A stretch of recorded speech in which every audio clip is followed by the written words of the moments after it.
30 मिनिटांपेक्षा जास्त वेळ झालेला आहे कोकाटे यांनी अजित पवारांची भेट घेऊन। तर बोलताना भान ठेवायला हवं, अजित पवार यांनी कोकाटेंचे कान टोचल्याचं कळतंय। माणिकराव कोकाटे यांचा राजीनामा घेतला जाण्याचे अजितदादांनी संकेत दिलेले आहेत। अजितदादांच्या अँटी चेंबरमध्ये कोकाटे आणि अजितदादा यांची सध्या बैठक सुरू आहे। माणिकराव कोकाटेंच्या कार्यकर्त्यांचेही अजितदादा यांनी चांगलेच कान टोचल्याची माहिती मिळते। कितीदा चुकणार, किती वेळा माफ करायचं, अजितदादा यांचं हे वक्तव्य आहे। तर बोलताना थोडं भान ठेवायला हवं, अजित पवार यांनी कोकाटेंना असं म्हटल्याचंही कळतंय। यापुढे बोलताना आणि वागताना काळजी घेईन असं माणिकराव कोकाटे यांनीही म्हटलेलं आहे। अजितदादांसमोर माणिकराव कोकाटे यांनी हे स्पष्टीकरण दिलेलं आहे। यापुढे बोलताना आणि वागताना मी काळजी घेईन असं माणिकराव कोकाटे म्हणाले। तब्बल 40 मिनिटांपेक्षा जास्त वेळ झालेला आहे अजितदादा यांच्या चेंबरमध्ये ही बैठक सुरू आहे। आता हा विषय माझ्या हातात नाही, अजितदादा यांनी कार्यकर्त्यांनाही हे उत्तर दिलेलं आहे। अजितदादांकडून राजीनाम्याचे संकेत देण्यात आलेले आहेत, तर अजितदादांसमोर माणिकराव कोकाटे यांनी स्पष्टीकरणही दिलेलं आहे। यापुढे बोलताना आणि वागताना मी काळजी घेईन असं माणिकराव कोकाटे यांनी म्हटलेलं आहे।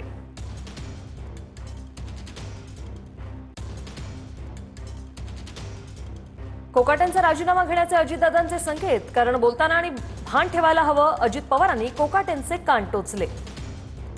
माणिकराव कोकाटेंच्या कार्यकर्त्यांनाही अजित पवारांनी चांगलंच झापलंय। कोकाटेंचा राजीनामा घेऊ नये यासाठी कोकाटेंचे कार्यकर्ते अजितदादांकडे आले होते।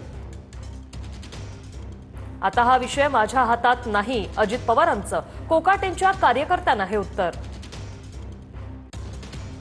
राजीनामा घेऊ नये यासाठी माझ्याकडे आला होता, मंत्रिपद दिलं तेव्हा आला नव्हता असं अजित पवार यांनी म्हटलं। मुख्यमंत्र्यांनी कोकाटेंच्या वक्तव्याबद्दल नाराजी व्यक्त केली होती। सूत्रांची माहिती,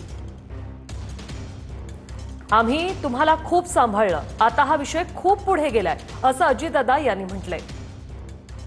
अक्षय मंकानी आमचे प्रतिनिधी आपल्याला क्षणाक्षणाचे अपडेट देत आहेत। अक्षय, 40 मिनिटांपेक्षा जास्त वेळ होऊन गेलेला आहे, अजूनही बैठक सुरू आहे, काय सांगाल?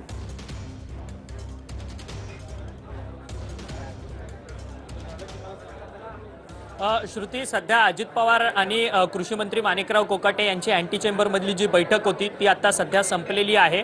आता अजित पवारांची सर्व मंत्र्यांसोबत सध्या प्री कॅबिनेटच्या बैठकीला सुरुवात झालेली आहे। अजित पवार यांच्या मंत्रालयातील 6व्या मजल्यावरील कार्यालयामध्ये सभागृहामध्ये ही संपूर्ण प्री कॅबिनेटच्या बैठकीला सुरुवात झाली आहे। तब्बल 20 ते 25 मिनिटं माणिकराव कोकाटे आणि अजित पवार हे अँटी चेंबरमध्ये भेटले। त्यावेळेस अँटी चेंबरमध्ये अजित पवार आणि माणिकराव कोकाटे यांच्यामध्ये हा संपूर्ण संवाद झाला। कृषी मंत्री माणिकराव कोकाटे यांनी आपल्या वादग्रस्त वक्तव्याच्या संदर्भात आणि व्हायरल व्हिडिओच्या संदर्भात देखील आपलं स्पष्टीकरण जे आहे ते अजित पवारांना दिलेलं आहे आणि अजित पवारांकडून देखील माणिकराव कोकाटे यांची कान उघडणी जी आहे ती करण्यात आलेली आहे। सातत्याने आम्ही तुम्हाला वाचवण्याचा प्रयत्न करतोय, आम्ही सातत्याने तुमच्या वादग्रस्त